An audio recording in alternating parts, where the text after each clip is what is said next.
El viernes en la noche terminamos de presentar en Imagen Noticias la serie sobre las memorias inéditas de Díaz Ordaz. Cerramos con el capítulo del 2 de octubre del 68. Vamos a verlo ahora y además lo vamos a comentar aquí hoy. Tenemos un invitado de lujo, Joel Ortega. Joel, qué gusto. Igualmente, Ciro, como siempre, pues muy contento de estar contigo.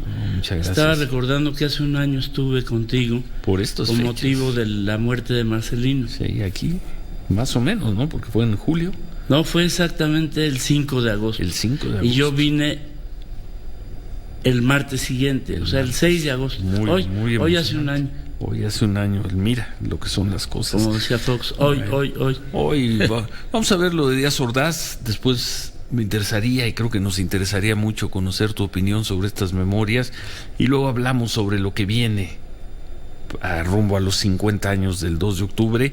Y además un libro tuyo que está por aparecer en los próximos días. Ahora lo comentamos todo eso. ¿Tienes tiempo, Joel? Sí, no. Bueno, vemos lo de Díaz Ordaz. Vemos lo de Díaz Ordaz. Es el capítulo final de la serie de las memorias inéditas, lo que tiene que ver con el 2 de octubre del 68. Bueno, aquí sí.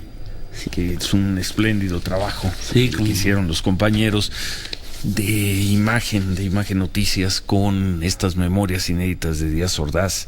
Cuántas cosas, nada más en este capítulo final, Joel. Y te vimos tomando nota ahí de cosas con las que tú no estás de acuerdo sobre lo que escribió Díaz Ordaz. Pues sí, porque Díaz Ordaz es la vieja idea de gritar al ladrón. Por ejemplo, habla de departamentos vacíos ocupados por estudiantes. Es exactamente al revés. Está documentado ampliamente en las indagatorias de la Fiscalía cómo ocupó el Ejército, puede ser el Estado Mayor o directamente el Ejército, previamente varios departamentos circunvecinos, incluido uno que ocupaba unos familiares de Echeverría. Es muy conocido también que se instaló en el edificio de Relaciones Exteriores Demetrio Bilbatúa para filmar todo lo que iba a ocurrir ese día. Y pone de relieve algo que algunos decían que Díaz Ordaz fue víctima de una conjura que encabezaría Luis Echeverría y el Estado Mayor. Y bueno, de suyo él en el informe último dijo: asumo política, histórica y moralmente los hechos de ese día que salvó al país. Sí. Y lo sigue diciendo, me llama la atención. En estas memorias que escribió 10 años después, en 1979, poco antes de morir, 78, 79. Y tiene un lenguaje impresionante, dice: cambiaron un nuevo objetivo de guerra. Aguas, eso después Calderón, este uso de los términos guerra. O sea, unos estudiantes que estábamos inermes, desarmados. Había excepciones, lo digo en el libro. No daña, Ciro, registrar que hubo efectivamente resistencia violenta. Algunos se presentaban armados. Y hubo una columna que actuó en Tlatelolco, que encabezó un muchacho que se llamaba Jorge Po, pero eran 6 muchachos con pistolas 22 frente a 5 batallones del ejército, incluido el batallón Olimpia, que no era un batallón paramilitar como Halcones, no, era un batallón regular del ejército. O sea, no era algo clandestino, subrepticio, no. Era un batallón regular constituido supuestamente para garantizar la seguridad de los Juegos Olímpicos. Luego dice cosas que son un poco aberrantes, que cambiamos de objetivo, que en lugar del Zócalo, en lugar del Palacio Nacional y del Palacio Nacional, Relaciones Exteriores, la torre de Nonualco, a nadie se le ocurrió, donde estaba antes la Secretaría de Relaciones Exteriores. Nunca nadie te dijo a ti. Nadie, en los desvaríos que hubo, porque hubo desvaríos de parte nuestra, hubo uno que incluso se le atribuyó a Marcelino, y fue una, no se decía declaración de banqueta, en una entrevista dijo: pues estamos considerando boicotear los Juegos Olímpicos. Por eso fue completamente un desvarío de segundos. Pero a nadie nunca escuché, ni en los grupos radicales. Tengo aquí en el libro que voy a publicar documentos de grupos radicales que proponían constituir brigadas armadas para resistir a la violencia del ejército. Eso sí había, en una idea un poco... Pero se proponía, nunca se concretó. No, esto ni siquiera se proponía. En el Consejo Nacional de Huelga, los debates eran bastante, ahora se dice pragmáticos, del día. Vamos por reforma, decíamos la mayoría, o van por las fábricas, porque marchar por reforma es burgués. En cambio, ir con los a la Vallejo, vamos, es popular, es estar con el pueblo. Claro, esos eran los debates, y hasta algunos verdaderamente chuscos. Yo recuerdo un debate de horas si se permitía fumar o no en el Consejo Nacional de Huelga, pero se discutían cosas muy concretas: la marcha, a dónde va, por dónde va, qué propone. La marcha del silencio. No, porque el silencio es estar sometiéndonos a la represión. Hay que gritar, hay que mentar la madre. Y eso les tomaba 5 horas. Y eso podría llevar 5 horas. Y luego... esa discusión. Nunca nadie, en ningún momento, ni en ninguna asamblea, discutió este tipo de cuestiones armadas. Hubo una discusión muy cerrada en un denominado Comité Central que Gilberto Guevara asume que se creó después de la ocupación de la ciudad universitaria, donde discutieron efectivamente si había en un momento dado, porque lo planteó Sócrates, llevar brigadas, grupos armados a los mítines para defenderlos. Se usaba mucho en Venezuela, eran comités de defensa de las manifestaciones, pero fue totalmente rechazado, ni siquiera lo llevaron al Consejo Nacional. Los grupos de autodefensa combativa, se les llamaba en aquellos tiempos. Ahora, no quiere decir, y en este libro difiero, que no haya habido resistencia. Bueno, el movimiento comienza el 26, 27, 28, 29 en combates de julio en las escuelas del centro, que derrotan los muchachos a los granaderos.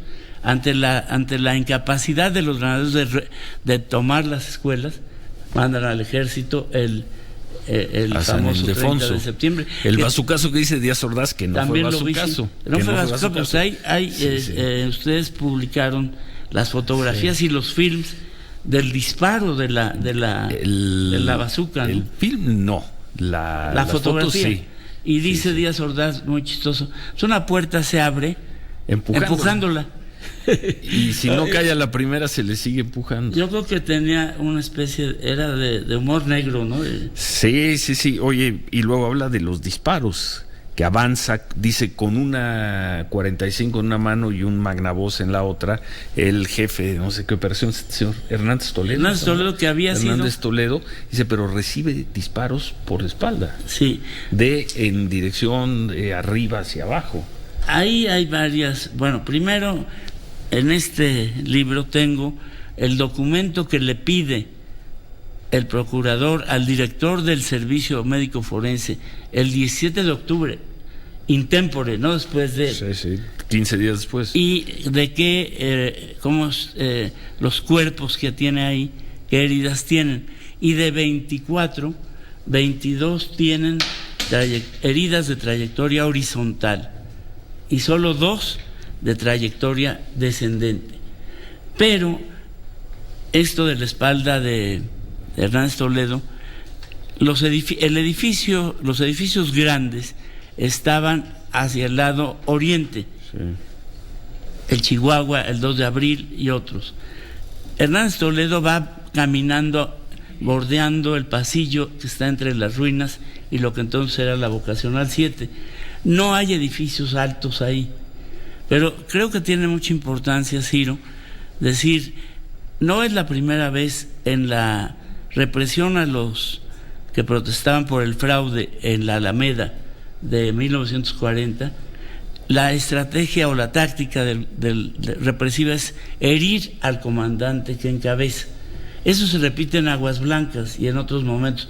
Es una estrategia o estratagema o maniobra que es muy perversa, pero es disparar, sin matar, claro, pero con eso ya tienes la justificación de que ellos son los que te están atacando. Exacto, y que hay que disparar, defenderse. Bueno, platícanos de tu libro Adiós al 68, que está por publicarse, Joel. Bueno, yo, como está claro desde el título, creo, Ciro, que el 68 es un movimiento muy importante, no solo nacional, sino planetario, que transformó, cambió muchas cosas, la relación con los padres, con la familia, con la cultura, con el poder, etcétera, etcétera. Pero ya 50 años después es un acontecimiento histórico, es un ciclo que hay que cerrar.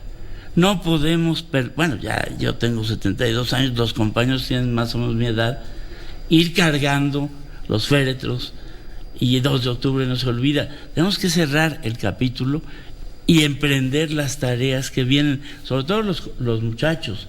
Una tarea del momento a nivel planetario es el tema de los refugiados. Hay 250 millones de personas que están en todo el mundo. Los refugiados. Los refugiados y los... ¿Pero qué es lo que estás diciendo? ¿Adiós al 68? ¿Qué es adiós al 68? Quiere decir que tenemos que valorar qué aportó, qué contribuyó, qué cambió, qué no cambió y qué queda pendiente, pero para la sociedad de hoy. No evocar y permanentemente estar dando vueltas sobre en la noria sin avanzar, que no ha ocurrido. El 68, sin proponérselo explícitamente, es un factor de muchos, de que estemos aquí tú y yo, de que tú y muchos espacios de libertad. En 68 no teníamos acceso ni un segundo al radio, a la televisión, solo hubo un programa que conducía Anatomías Saldaña, donde fue Berto Castillo. Eso fue todo lo que pasó en televisión. Sí. Ni un segundo en radio. La prensa toda uniformada contra nosotros, incluida la de Scherer, incluida la de Scherer, Excelsior. Yo me tocó, hoy que oía a Marín, llevar a Excelsior con lleno un bote de dinero de las colectas que hacíamos, con el desplegado para que lo publicara Excelsior, y me dijo no. Y no quiso. Oye, Joel, ¿cuándo sale el libro? El libro yo creo que está en librerías en 2 semanas. Bueno, nos das oportunidad de leerlo y volverte a invitar junto con tus compañeros del Comité del 68, y seguimos platicando de aquí al 2 de octubre. Sí, por supuesto. Pero ya con el libro leído. Sí, siempre un lujo platicar con Joel. Hace un año aquí, pues muy tristes por la muerte de ese gran personaje, ¿no? Con todas sus partes controvertidas, sus zonas difíciles, que era Marcelino. Un gran personaje. Muy querido, al menos por mí, por este programa, pese a que luego defenderlo era bien difícil. Y eso es un acto querido, tuyo de... Sí. Quiero decirlo sin elogios mutuos, pero estamos cerca, y creo que es uno de los ciclos que hay que cerrar para abrir el que viene. Estamos en México y en el mundo, como se ve en Siria, como se ve en Venezuela, como se ve en Nicaragua, y esperemos que no sea en México, en riesgo de perder las libertades. No, ojalá no sea el caso. Pero nos vemos en unas 3-4 semanas, que salga el libro, nos dejas leerlo, invitamos a tus compañeros y platicamos largo sobre el 68. Claro que sí. Gracias, Joel. Gracias a Joel Ortega.